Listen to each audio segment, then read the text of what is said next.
Welcome to Questions from the Closet. I'm Ben Shalati. And I'm Charlie Bird. Each episode, we discuss a question more commonly asked as LGBTQ+ Latter-day Saints. We're not trying to answer this question or come to consensus, but simply sharing our perspectives. Today's question is, what if I feel stuck? Ben and I are not terribly diverse, and we share many opinions and life experiences. For example, we both sleep with pillows at night. That is true. However, there are some pretty big differences. For example, Charlie's bed is covered in decorative pillows. I think the difference is actually that, like, you don't even have pillowcases, Ben. Okay, no. You just peeked into my bedroom, and I'm in the middle of doing laundry. So Ben, I do have pillowcases. We were on a trip with Ben a couple weeks ago, and we, like, had an intervention. We're like, Ben, you are a gay man. Why does your bed look like that? Well, okay, so clearly I live at Charlotte's house, and it's all just her stuff, so I use her pillowcases. I mean, it's a big house. It's filled with linens, so I use her pillowcases. But they're too small for your pillows. That is true. You have king-size pillows with queen-size pillowcases. That is true. And so they're hanging out. That is they barely hang out. They poke out. But that is true. But they're really good pillows. They're high-quality pillows. I'm sure they are. Yeah. You've never tried them, but I do have two very nice pillows. Yeah. Like, Ryan and I have, like, beautiful pillows on our bed. It is kind of a pain to make, but once it's made, it looks so pretty. Okay, so that's why I don't like decorative pillows, because it is such a hassle. You don't have to have decorative pillows. And I don't. And I don't think I ever will. I just want to get you the right size pillowcase. Well, that would be really easy to do. It just hasn't been a problem I've cared enough to solve. Yeah, I have two pillows I like very much. I often cuddle with one. No. Anyway, but yeah, I don't like decorative pillows. It's such a hassle. And now you're sad that I cuddle with a pillow. Yeah, a little bit. It's okay. I love you.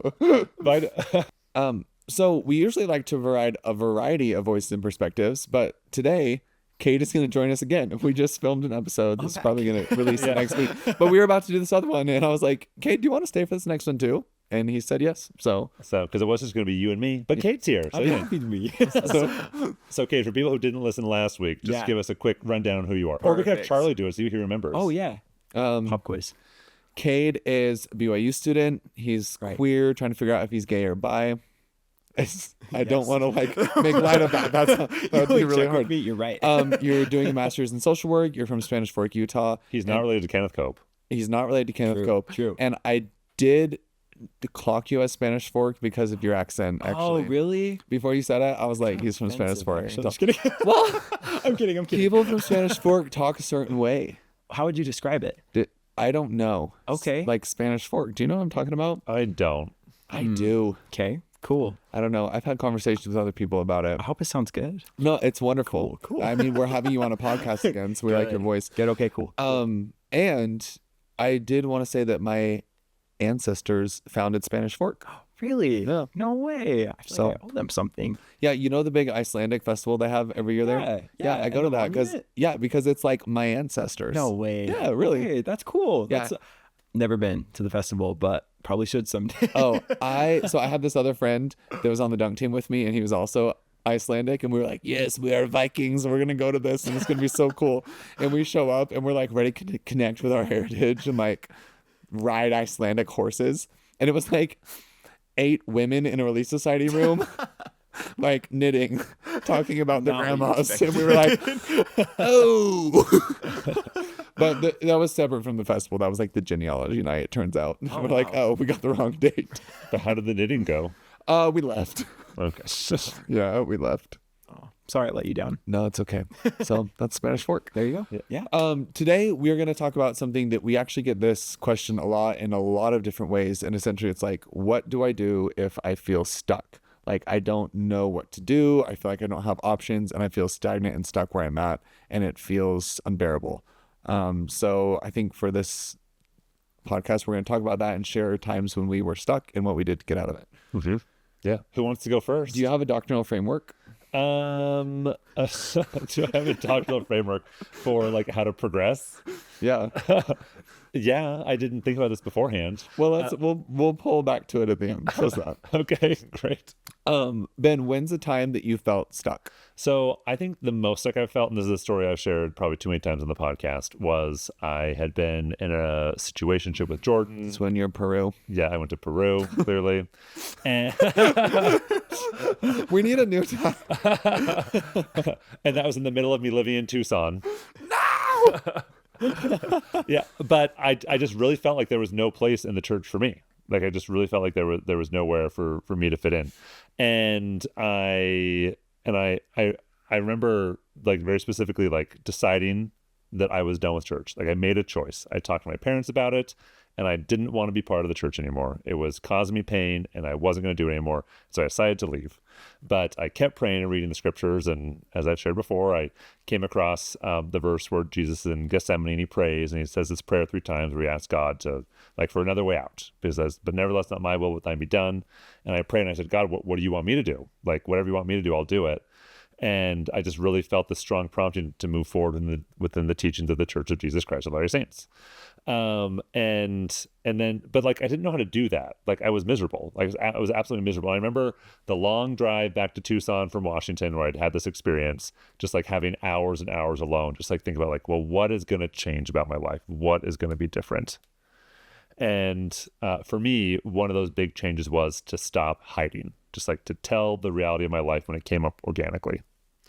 And that was really scary, but it immediately changed my life, like right away. Like making that decision to like, okay, something's not working, I have to change something.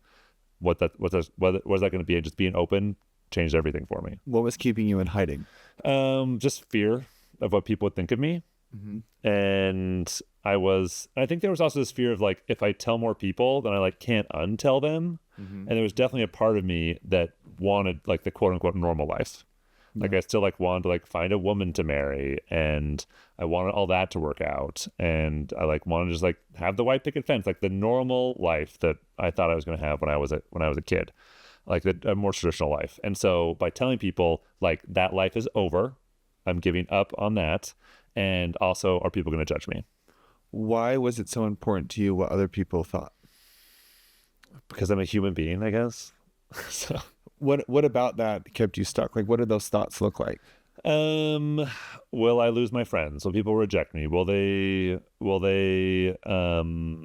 think differently of me? You know, I love serving in the church, and I thought, well, will I not have a calling anymore? You know, just like it felt like I could possibly lose a bunch of things that mattered to me. Yeah. I've got one more story. Okay. That's more recent. And you know, because you were present for this one. But I've been working at BYU for 3.5 years. I ended up working there for 4 years. But at about 3.5 years, I started to feel like a little antsy, like it was time to move on and like get a different job. But I just like loved so much about my job and what I was doing at BYU and the people I got to work with and interact with and the students I got to work with that it would just like seemed impossible to leave. Like I just didn't want to leave. But I mean, I talked to you about this probably so many times. I think you got annoyed. But... Yeah. It's like, Ben, you gotta leave. I'm like, I need to go. I don't want to. I need to go. It's I don't crushing want to. you. Yeah. And then just suddenly, finally, I knew that it was time to go. And this is what happened. I think this actually ties in really well with our last episode about loving God and loving our fellow man. One of the things that happened was I had been asked to teach facilitate a self-reliance class for my ward. And I don't know if I've shared this before on the podcast. And I was really salty about it. Like I didn't want to do it. Like I was already teaching Sunday school. I was already working the temple, and I was in the Sunday school presidency. So I was already doing a lot at church. And so then they asked me to do this extra thing, and I was not happy about it. But because I'm a duty-bound person, I agreed to do the thing the bishop asked me to do. And I was like, fine, I'll give up 2 hours of my Sunday to do this class. And so I had everyone come over to my house for the class. And it was like the first or second time we met. And I read this paragraph in the manual, like, because you just read the manual together, and it spoke directly to me and basically said, it is time to leave your job, like right now. And the next day I went to work and I told my boss, like, I am quitting. And he was so kind about it. But it was taking a step that like was in line with my values. Like it was something I didn't want to do, but you know, serving the church is something that is aligned with my values. And it was as I did that I was able to receive like the prompting that I needed to make a tough choice. And aside from that, like all the people in the class became dear friends of mine. They were people that I didn't know before in my ward, and they became these absolutely wonderful, dear friends that I honestly miss seeing them every week. So I think one of the ways I got unstuck was, first of all, I complained to you a number of times, but it was putting myself in a place where I was living my values and God could speak to me. That's nice. So in the Book of Mormon, I think it's in 2 Nephi 2, where it talks about things to act and things to be acted upon. And we are beings who act. Yeah. And we get stuck when we don't act. And tying that back to the stories I told, with my BYU experience, one of the reasons it was hard for me to leave was I had felt very prompted and inspired to be there. Yeah. And I thought, well, since I felt this earlier prompting, I have to stick with it. Yeah. And I remember thinking like, well, I'll leave when it's time. I'll leave when I know. And that's in the end what I did. And I think I left at the right time. But not letting myself be acted upon by a previous decision I had made, and not like updating those decisions as I went along. And similarly with Jordan and Peru and Tucson, sorry to mention all those things so many times. Like I had felt very strongly that like before Jordan and I met, that someone was going to come into my life that was going to be very important to me. And then Jordan showed up, and like I am, like if promptings are real, like he's the person I felt prompted would come into my life. And so letting him go was really hard because I had felt like that there was something important about that relationship. And indeed there was, which is why I bring it up all the time. I'm sorry. But it was hard to make a new decision when I had felt so prompted about the previous decision. Yeah. I like that. And it also ties into what you're saying about even not wanting to come out because you felt like you could never change that decision. Mm-hmm. And like, if I say this now, I can't change my mind, but that's like not actually true at all. Like Yeah. you can always change your mind with more information. Mm-hmm. Yep. There's, I think there's this fear that I have, and I think a lot of other people have, is like, once I make a choice, that choice is final. And I have to stick with that choice. And I think in the past that paralyzed me from making choices because I was so afraid of making the wrong choice. Yeah. Or like once I make a choice, it's final and it might be wrong is what you're saying. Mm-hmm. So, but doesn't that just like totally discount the atonement of Christ? Mm-hmm. Yeah. Cause like, and agency, right? So like, I'm hearing you say I felt stuck because I wasn't honoring agency or trusting Christ. Mm-hmm. That's interesting. And it sounds like very serious and harsh put in those words, Yeah. right? Yeah. But But it just happens in such like daily little ways that we don't even realize. that's how it was for me. And I think like the reason when I was 30, I decided I was going to leave the church and ended up not doing it was because I couldn't see a happy life for myself. Like I couldn't see a good way forward. And what is that? That's a lack of hope. Like I didn't have faith. Right. And it took me deciding to leave the church, but still reading the scriptures and then feeling prompted to say a prayer and then saying that prayer and then receiving a big prompting that ultimately helped me move forward in the church. It's interesting that nothing about your day-to-day life changed or your worship. Mm-hmm. And yet you were feeling so stuck before and very free after. Yep. Tell me about that difference. It was all because the reason I was doing the things changed. So instead of going to church, I decided I'm going to worship with the saints. Like instead of reading the scriptures every day, I want to study the word of God. And instead of praying, I want to commune with God and talk with him and receive answers from him. Like all those things I did like took on a different meaning because of the call I felt to move forward within the church. You ever get like an Airbnb with a big group of people or your family or something, and there's different rooms? This reminded me of that. Like, it's the difference in everyone saying, you have to go to that room. And like when everyone's choosing their rooms and you're just like, ugh, I don't want this room. Like another one would be better. Versus being able to look at the different rooms and be like, oh, I want to go to that room. Uh-huh. And then you're happy in that room. Yeah. I don't know. That's kind of like a weird thing, but it's an analogy I thought of. I have a different analogy. Okay. so you and I went on a trip together, and a couple times after lunch, we just like stayed and chatted at the table for like 2 hours with the two of us, and you would like grill me, and it was fun. But I would make a statement, and then you would like poke me to like get me to like explore that statement, and because I had said it, I felt the need to defend it. Oh, interesting. And then as we moved along, like I'd be like, no, well, I actually like said that wrong. Like this is actually what I wanted to say. But I felt like this need, maybe because it was the way you were poking me, metaphorically, not literally. I felt the need to like stick with my original statement. How come? I think that's probably just like a human thing to like, when we say something, to like stick with it. Yeah. Does that come from pride? Yeah. I'm curious. That wasn't like are you prideful, Ben? It's like, does it feel like that's a thing of like, I want to be right. I want to. Yeah. And like, I don't want to like have to recount what, or not recount, but recant what I say. So you think there's humility in acting? Yeah. And being willing to have been wrong. Yeah. I think that's an important distinction. Like if you're so afraid of being wrong, you're going to feel stuck. Mm-hmm. Yeah. And I think that goes back to like my being afraid to come out to people, because what if I was like wrong about you actually being gay? Yeah. Yeah. I love what you said about like it discounts the atonement, right? Because I think that like we forget that we have a redeemer. Like he's so good at redeeming us. Like I always say, like Jesus Christ is perfect at his job, but we forget that, and we want to be perfect at our job. Like we want to be the best disciples we can be, which comes from like a really, really good place. But we're so scared of making mistakes sometimes that we freeze and we don't do anything. And I think that like, I don't know, I don't think we'd learn very much if we really had God like holding our hand through like every single decision that we made. Like that'd be so nice, and I wish it worked that way, but we wouldn't learn anything, you know? And I don't know, I think we're scared of something being final. Like we make a wrong choice and then it's final, but we have a savior. There's always a way. Like if our heart's in the right place, then nothing's going to be final, you know? Yeah. And like, as you were talking, I was thinking like, this isn't about just like making whatever decisions or like, I can sin, whatever, like it doesn't matter. Yeah. Like it's about making value-based choices. Right. And then realigning as we move forward. Yeah. I think I get like, whenever I'm like praying about something, I want to make sure that the answer I get is perfect and I'm like completely certain about it. And I don't know if that ever happens, you know? But you're right. I think if God trusts our judgment, you know, and we're going to be wrong sometimes, but I think that's what's cool about it, is that even though he knows we're going to be wrong sometimes, he still trusts our judgment.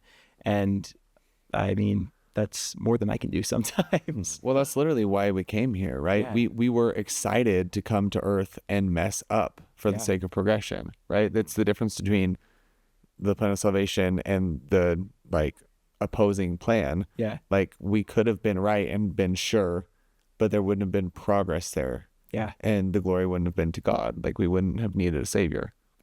And I know this is actually really pulling into our last discussion. Maybe it's just because the three of us just had it, and it's like Feels familiar. top of mind. But really, like in the Garden of Eden, Eve choosing, Eve being stuck and choosing something that was transgression, but going forward with that and trusting in the redemption of Christ. Like that is the model, and we're supposed to like think of like put ourselves in their shoes. And I think Take a walk in their shoes. no, like Self-promotion. I don't, well, yeah, but I don't know how. I feel like part of the endowment is that permission to. I mean, the endowment is to think of yourselves figuratively as Adam and Eve, and like that is the process that we are like supposed to be on. That is the journey of our mortality. And if we're not doing that, and we're saying, well, I'm just going to sit in the Garden of Eden because I don't want to do either of these commandments. Like there's this conflict and I don't know what to do, so I'm just going to stay here. Like there's no motion. There is no progress. There is no Christ. I'd never thought of this before this way, but the one of the points of mortality is to feel stuck. Yeah. And then to make choices to move forward when it feels like we're stuck. That is what I think that's what the purpose of mortality is. And people are like, why would God give two conflicting commandments? And it's like to show us that we have agency that will make us have faith in Christ. Like that is the purpose of all of this. Yeah. That's what I think. I wonder if like, it's funny because I feel like the whole story of Adam and Eve and Eve's decision, I think that's like, it's so funny because I feel like we wrestle with that so much. Like we're always trying to find like some explanation for like how it could have been right. And like, I don't think we know. And it's funny because I feel like that comes from our place of like our own place of being scared of being wrong. Does that make sense? Like we're always wrestling with that. And maybe that's something that God wants us to wrestle with. Maybe that's why it was such a confusing situation, was so that we could be more comfortable with being stuck and moving forward. I don't know. Yeah. Kate, when have you felt stuck with regards to your orientation? Yeah. Ooh, good question. I think that a time when I felt really stuck was actually, it was funny because you said a time when you felt really stuck was right before you came out. Mine was right after I came out. I felt so stuck because I think I just had this false expectation that like my life was going to be completely different after. Like I felt, I had a lot of hope that I was going to like be able to really help people and make a lot of new friends and stuff. And that did not happen very quick for me. Like it took a long time. And I remember like probably like 6 months after coming out, I remember I celebrated my own like 6-month coming out anniversary and got pretzels, and it was great. It was very cute. The gay snack food. Exactly. Yeah. But I feel like it took a while, but like, and I was so frustrated about that. Like and I think the hard thing was like that I felt so led to come out. Like I felt so inspired to do it. And then I did it and it felt like nothing really changed. And so I was like, why was I led to do this? You know? And I just really had to like wait. Like that's what it came down to for me, is I just had to wait, and I had to keep looking for opportunities. There were times when there just weren't opportunities there, you know, but months and months and months down the road, I was able to make a lot of really great queer friends, and I've been able to have more opportunities to serve other people. And so that's been really cool to see. But as I was saying that too, like it also made me think about like during that time when I felt stuck, I think I was waiting for the next thing, but I think it actually gave me more time to work on where I was at right then. Like the relationships that I already had, I was able to work on those a little bit more. So I don't know. I hadn't thought about it that way before, but Well, thank you. yeah. What you were saying was just reminding me of waiting on messengers from the Lord. Yeah. It's all there. It's all there. Yeah, I just keep going back to the temple endowment, and I remember at the beginning I was like, how is this about Jesus at all? Like, because like I would hear people say like, being endowed teaches you about Christ, and I'm like, really? Because that's like actually not what it's about, like at all. And I've been so many times in my life, and I've always thought that, but one of the last times I went, I watched it and I saw it through this kind of lens of being stuck and making a hard decision and owning agency, right? Not agency as choosing between right and wrong, but agency as making a choice and moving forward. And I saw how that took Eve from the Garden of Eden, this like beautiful, amazing place, but where she was stuck, into a place that hurt and was awful, right? And where she got a lot of things wrong and had to be lonely, and it was dreary, and had to be patient and wait on more guidance and direction that like just, and have faith that it would come. And so I think that kind of like showed me that like maybe like for me, I believe that the endowment is like permission to try and fail, knowing that we have a savior. It's not try to fail, but try and fail and get it wrong, and always be able to correct and make a new decision. You have full like 360 spherical ways to go. You're not there forever in that one. We look at it so linearly. Like I made this choice, now I'm down this road. It's not a road. It's like, it's three-dimensional. Like you can go anywhere, and just trusting that actually there is a savior, Jesus Christ. Yeah. And if you do fail, you can stay close to him and correct, and that there will be salvation that will take you to a place that's even better than that good place you were stuck in. That's what I'm thinking about right now. You know, as you were talking, I was thinking about there. A lot of church leaders talked about how there are companion principles like choice and accountability. Yeah. And we make choices, and then we're accountable for the choices that we make, of course. And I feel like there were like times in my life when I felt stuck. I wasn't taking accountability for my choices, and because the choice to not make a choice is a It's choice. a choice. Yeah. Yeah. And so I don't think I was taking enough accountability for my like indecision. That's really humble. That's really powerful too. And I think we've all been there. But then also like when I make choices to move forward, like then taking accountability for that too, and then like being grateful for the results of the choices that I made. I think part of the reason. Can I just give you a quick example? Yeah. So one of the bigger ideas I've had, that I had with a number of other people, was to do the Gather conference, and it was wonderful. Like it was absolutely awesome, and I'm so glad that it happened. And we're going to do it again.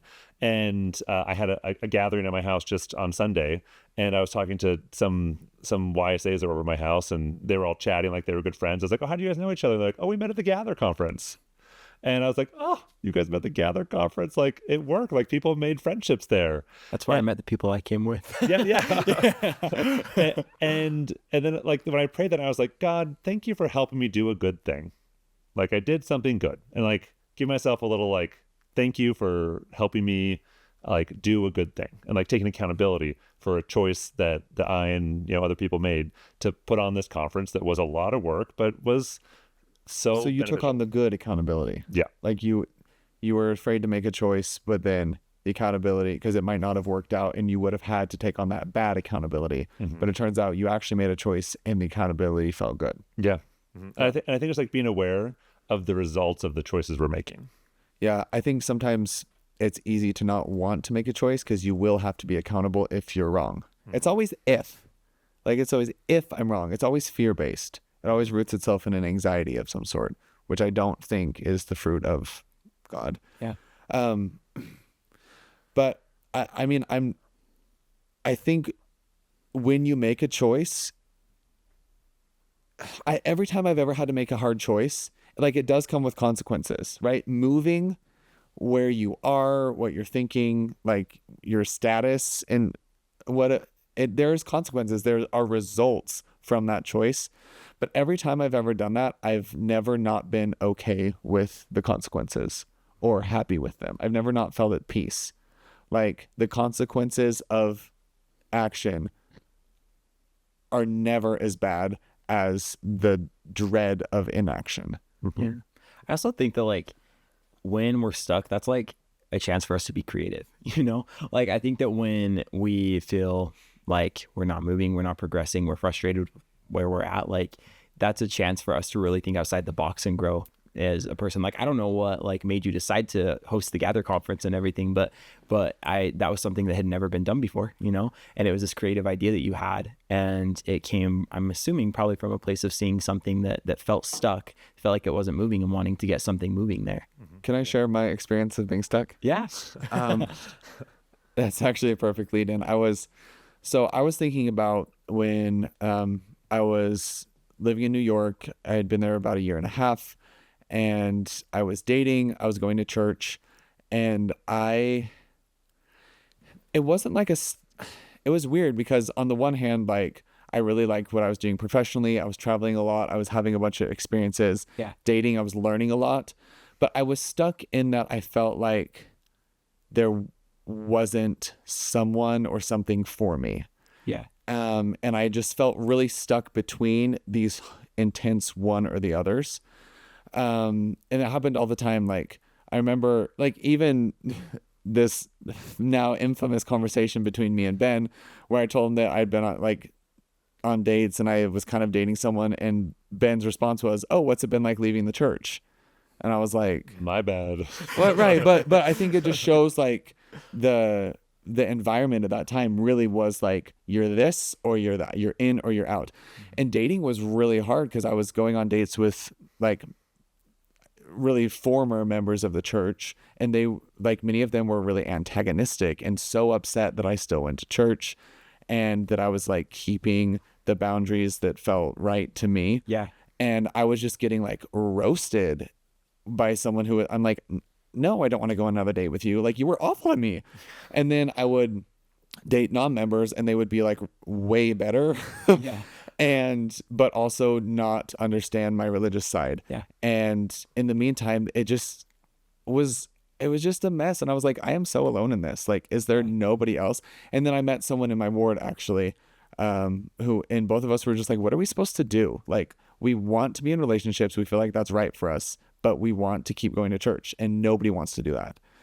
And I kept watching friends staying, like, trying really hard to stay in the church and marry like someone of the opposite sex in the temple. They like wanted to kill themselves. They were like actively suicidal all the time. Yeah. And then I would see people like just like leaving the church, and not even like leaving the church, but just like tail spinning with their decisions, right? They're like, I kissed a boy, so now I have to drink and have sex and smoke. And I'm just like, whoa, whoa, whoa. Like there was just no Totally black and white. space. It was Yeah. really black and white. And I was lonely, stuck, and like no one understands me. No one else is here. Anyway, so I spent the worst New Year's Eve of my life. I was at home in Missouri. It was so boring. All my friends were partying in New York, and I was just It was boring in Missouri. right. We were in the middle of nowhere. Figure. And I was just at my sister's house, and her kids had gone to bed. And Janine's? yeah, Janine. She's and, amazing. And we started How could that be chatting. boring? Well, it ended up being one of the most important nights of my life, because we just started chatting, and I was telling her this, and I was like, it's awful, Janine. Like, there's literally no one like me, and everything's a mess. And no one is doing anything about it. Like, no one's rising up. Like, there's, and maybe that was just, it didn't feel dramatic to me at the time. Like, I knew there were people doing things in the space, but nothing was like it for me. Yeah. And we just talked, and she's like, Charlie, if you want to find someone who's different, you have to be different. And she just like laid it out for me. She's like, if you want to find a you out there that wants what you want, you have to be that person times 2 and be visible doing it. Yeah. That's just what you got to do, and think outside the box. Like, what is a message that these communities need to hear, and how can you say it? And I was like, I'm literally no one. Like, look where I come from. There's like, literally crickets outside. Like, no one knows who I am. And she's like, there's got to be something you can leverage to have your voice and build more space in this middle ground. And we just sat there for like 5 minutes thinking. And then like at the same time, we both looked at each other, and I had been Cosmo. Right. And then I started writing, and I wrote my op-ed article, which I did not think would get published. And then it did. And then right after it came out, I like had this strong prompting that I should break up with the guy that I was seeing. And I really liked him, but like he wasn't it. I guess the stuck was that I was thinking I would have to settle. That's what it was. I thought, I have to settle. I have no other choice but to settle for something less than I want. And I was living there. And my sister was like, no, you do not have to settle for anything. You become better, and then you'll attract who you need. And I started doing that, and then I started attracting people. And for a long time, it wasn't my partner, right? It was, Ben, I attracted you back. And I attracted other people, and I just found myself with this amazing support group that was willing to sit in this middle space and do new things and kind of break the mold a little bit. And eventually, by doing that and making really hard decisions through it, I attracted someone who, like, I fully believe that God prepared to be my spouse. Yeah. And we got married, and like, I didn't have to settle. I got way more than I ever thought was possible. Yeah. Because I acted and thought outside the box. Yeah. And saying that, I don't want it to sound like I'm the only person who has done that, because I see a ton of people who have done that. And it's amazing to see how like many of them have gravitated towards, like, we find each other as we think outside the box and don't settle for less. But I'm so glad that I had someone in my life who was willing to hold me accountable for something better and help me believe and have hope that it was possible. Yeah. And your story is like a pretty dramatic example. But I think the principle you share is true.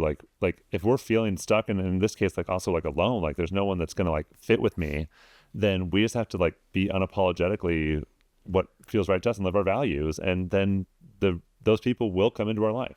And what you were saying, Ben, you were worried that coming out would change your relationships and like disrupt friendships. And I'm sure it did. It will change your relationships. Being yourself, if you've been hiding, showing yourself will change it. Like I have family members that don't talk to me anymore. I have friends that have distanced. There's been a lot of awkward things, but I am way happier, and that doesn't matter to me Yeah. because I made the choices that felt authentic. And I think that's just what you have to do, or else you'll always feel stuck. Can I ask a question? Yeah. Okay. I feel like with all of our stories, like there's like some common theme there of like when we felt stuck, we kind of gravitated to other people. Like we wanted some kind of community when we felt stuck. Like what is that? Like, why do you think when we feel stuck, we pull together with other people? I think it's because we're like meant to be in relationship with each other. Like no one is meant to do life alone. Like I think we're all meant to have relationships, and there's that famous quote from President Kimball where he says that God does watch over us and does answer our prayers, but it's usually through other people that he meets our needs. Yeah. I think we gravitate to other people because that's how God answers our prayers and ministers to us. Yeah. And when two are gathered together in God's name, like he's there. Mm-hmm. Right? What's the scripture? It's in a number of places. The one in the Doctrine and Covenants is the one I'm thinking of specifically. I don't know, but it's also in the New Testament, probably in the Book of Mormon. But it's like a truth, right? When we gather together and we're meeting at that human level, like we see that we're not human, we're divine. And then it opens inspiration. Yeah. And it makes me think about like, I think there's a lot of people who, when they feel stuck, like do have the courage to reach out and to connect with other people. But it just makes me think about like all the people right now who might feel stuck, and maybe they're more shy, maybe they're a little more introverted, and they don't know how to get unstuck, and they have nobody there to connect to. They have nobody there to like propel them forward. Yeah. And that's hard. That's a tough place to be in. Yeah. And as I've thought about your question a little more, Kade, the thought that keeps coming to my mind is that I'm stronger with other people. Yeah. Like that's a principle that's taught in general conference all the time. Like trees intertwine their roots together so they don't blow over in the wind. You know, we're all stronger together. Yeah. And so when we feel stuck and need to make a tough decision, we're stronger together. I don't think I've ever done something that people say is courageous and felt like it was courageous. It's always felt like, Yeah. like it's like really scary. Yeah. I liken the feeling to like having to jump off a cliff, like a high dive, or like a height that's higher than you've jumped into water. Like you want to not do it, but it's the only way to go, right? It doesn't, like, it's gonna feel scary. Yeah. Yeah. Can I share one like much less dramatic story? Than jumping off a cliff. No, then you like I'm gonna like talk like your conversation with Janine and on New Year's Eve. So in 2020, I'd been living in this house with Charlotte since 2018, so it'd been like 2.5 years, and I love living here, but there are a couple oddities about living here, and like your shower is 1 square foot. The shower on the cruise ship was bigger than my shower here. Ben was like, I love the bathroom. It's so big. I have so much room in the shower. And the three of us were like, what? That's cute. Yeah. Yeah. My bathroom here is basically a closet. Anyway, so there are some not great things about living here. And in 2020, I was like, I'm an adult. It is time to move out. It is time to buy a house. And I got a realtor and started looking at houses. And I'm just a terrible decision maker. That's a big life decision. And so I was afraid to do it, but I was like, well, I need to buy a house. Like it's time to be a real adult.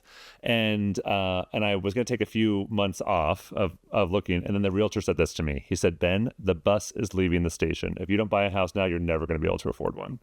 The prices are going up so fast. And that proved to be pretty true, actually. That filled me with terror.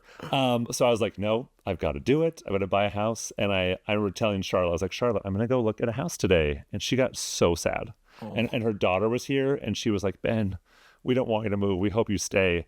And I got in my car and I was a little salty. And I was like, I cannot make choices, like big life choices based on someone I'm not even related to. Like I'm not even related to Charlotte. I can't make choices based on her.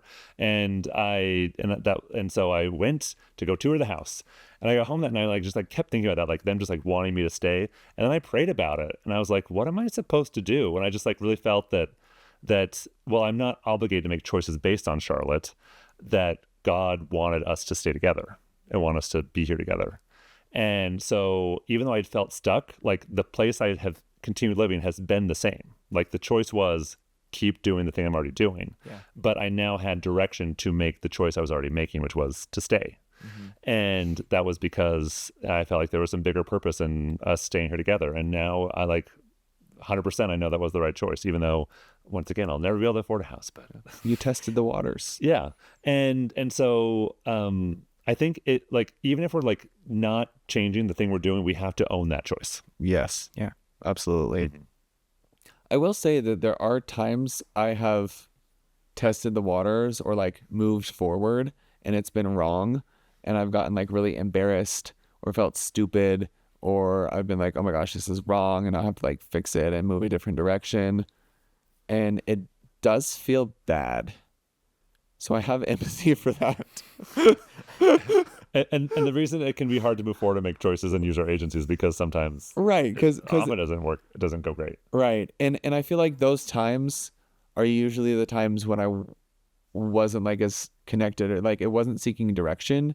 It was more based on what I wanted versus what I felt what was God's will for me. Does that make sense?